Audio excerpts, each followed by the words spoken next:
Hello বন্ধুরা, আসসালামু আলাইকুম। Welcome back to my channel Bengal mom cooking. আশা করছি আপনারা ভালো আছেন। আলহামদুলিল্লাহ আমরা খুব ভালো আছি। আজকে আবারও চলে এসেছি নতুন একটি রেসিপি নিয়ে। আজকের রেসিপিটা হলো ভেজিটেবল মোমো। আপনারা যে যেখান থেকে দেখছেন না কেন অবশ্যই পুরোপুরি দেখবেন, স্কিপ করবেন না। আশা করছি আপনাদের খুবই ভালো লাগবে। প্রথমে দেখতে থাকুন।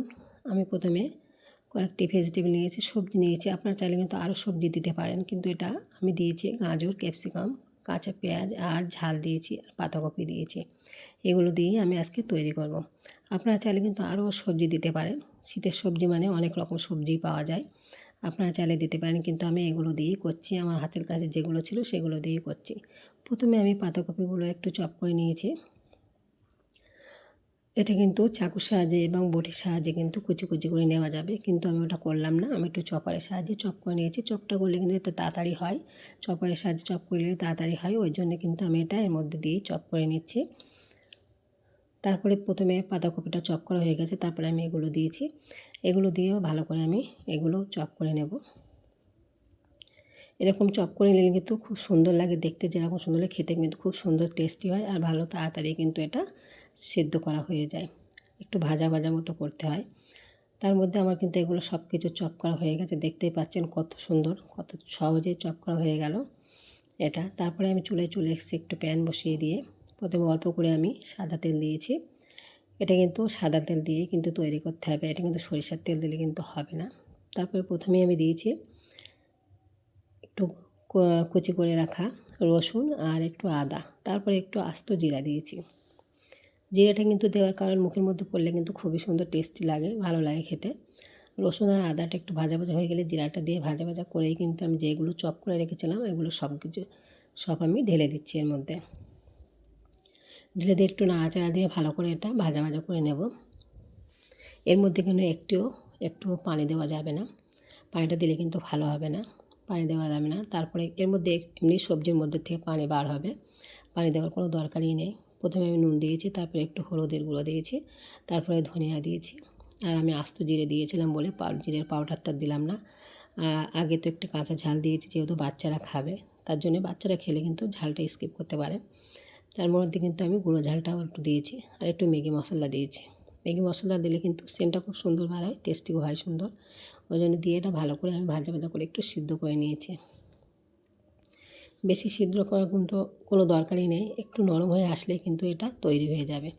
দেখুন আমার এটা পুরোপুরি তৈরি হয়ে গেছে, রেডি হয়ে গেছে মোমোর ভিতরে দেওয়ার জন্য। তারপরে আমি একটি পাত্র নিয়েছি, 1 বাটি মতো আমি দিয়েছি ময়দা, আর 1 বাটি দিয়েছি গমের আটা। এটা কিন্তু খালি ময়দা দিয়ে এবং খালি গমের আটা দিয়ে করলে হবে, কিন্তু আমি এটা দুটো মিক্স করে দিয়েছি, দুটো মিক্স করে দিলে ভালো হয়। ওই জন্য দিয়ে তারপরে আমি নুনটা দিয়ে একটু মাখিয়ে নিচ্ছি। এর মধ্যে কিন্তু কিছু দেওয়ার দরকারই নেই, খালি একটু নুন দিলে হয়ে যাবে। তারপরে পানি দিয়ে আমি অল্প অল্প করে পানি দিয়ে কিন্তু এই ডোটা তৈরি করে নেব। দেখুন আমার পুরো ডোটাই রেডি হয়ে গেছে, দেখতেই তো পাচ্ছেন কত সুন্দর নরম। একেবারে নরম করলে হবে না, একটু শক্ত করে রাখতে হবে। শক্ত করলে কিন্তু মোমোর শেপটা দেওয়া যাবে ভালো করে। ওই জন্য একটু শেপটা দেওয়ার জন্য একটু শক্ত করে রাখতে হবে। তারপরে আমি ছোটো ছোটো করে লেচি কেটে নিয়েছি। দেখতেই পাচ্ছেন কত ছোটো লেচি, ছোটো ছোটো করে লেচি কেটে নিয়ে তারপরে এভাবে কিন্তু এটা বেলে নিতে হবে। এভাবে এটা এরকম করে বেলে নিতে হবে ছোটো করে, বেশি বড় করলে হবে না, বেশি বড় করলে কিন্তু এটা ভালো লাগে না। সেই জন্য এটা ছোটো সাইজের একটা বেলে নিতে হবে, নিয়ে তারপরে এর মধ্যে কিন্তু পুরটা ভরে দিতে হবে। আমি এর মধ্যে 1 চামচ পুর দিয়ে দিয়েছি, যে পুরটা আমি রেডি করে রেখেছিলাম মোমোর, সেটাই আমি দিয়ে দিয়েছি। তারপরে এরকম করে আপনাদের মতো আপনারা শেপটা দিয়ে নেবেন। আমি আমার মতো এটা শেপটা দিয়েছি, যেটা সহজ ভেবে শেপটা আমি দিয়ে দিলাম।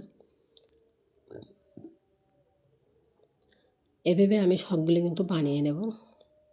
আমি আরও শেপটা দিয়েছি, আরও আগেও আমি এগুলো করে নিয়েছি। দেখুন সব কিন্তু 2 রকম শেপ দিয়ে আমি তৈরি করে নিয়েছি, আপনাদের মতো শেপ দিয়ে নিতে পারবেন। তারপরে আমি আগের থেকে চুলোয় বসিয়ে দিয়েছিলাম পানি। এটা কিন্তু পানিটা ফুটে গিয়েছে। তারপরে ছিদ্রযুক্ত একটি পাত্র নিয়ে ওর মধ্যে কিন্তু একটু অল্প করে আমি সাদা তেল দিয়ে ঘষে নিচ্ছি বিরাস দিয়ে। এটা দিলে কিন্তু তাড়াতাড়ি মোমোটা সিদ্ধ হয়ে যাওয়ার পরে তাড়াতাড়ি এটা উঠে আসে, ওই জন্য তেলটা দেওয়া। তেলটা দিয়ে পানিটা যখন ফুটে উঠলো তখনই কিন্তু ছিদ্রযুক্ত থালাটা বসিয়ে দিয়ে কিন্তু আমি এটা মোমোটা দিয়ে দিচ্ছি অল্প একটু তেল লাগিয়ে। তারপরে এটা কিন্তু ভালো করে এটা সাজিয়ে আমি দিয়ে দিলাম। সাজিয়ে দিয়ে কিন্তু এটা 10 মিনিটের মতো আমি এটা ভাবিয়ে নেব। ভাবানোর পরে কিন্তু এটা রেডি হয়ে যাবে। দেখুন 10 মিনিটের মতো ঢাকা দিয়ে 10 মিনিটের জন্য আমি রেখে দিয়েছি চুলায়, পুরো মিডিয়াম আঁচে রেখে দিয়েছি। দেখুন পুরোপুরি 10 মিনিট পরে ফিরে আসলাম, পুরোপুরি সিদ্ধ হয়ে গেছে। কত সুন্দর দেখতে লাগছে, দেখতে পাচ্ছেন আপনারা অবশ্যই। তারপরে আমি আবারও একটু সটে করার জন্য কিন্তু আমি আবারও প্যান বসিয়ে দিয়ে অল্প একটু তেল দিয়েছি আর রসুন কুচি দিয়েছি আর পেঁয়াজপাতা যেগুলো আছে পেঁয়াজপাতা দিয়েছি অল্প একটু। এটা কালারও খুব সুন্দর আসে, খেতেও ভালো লাগে, ওই জন্য দিয়েছি।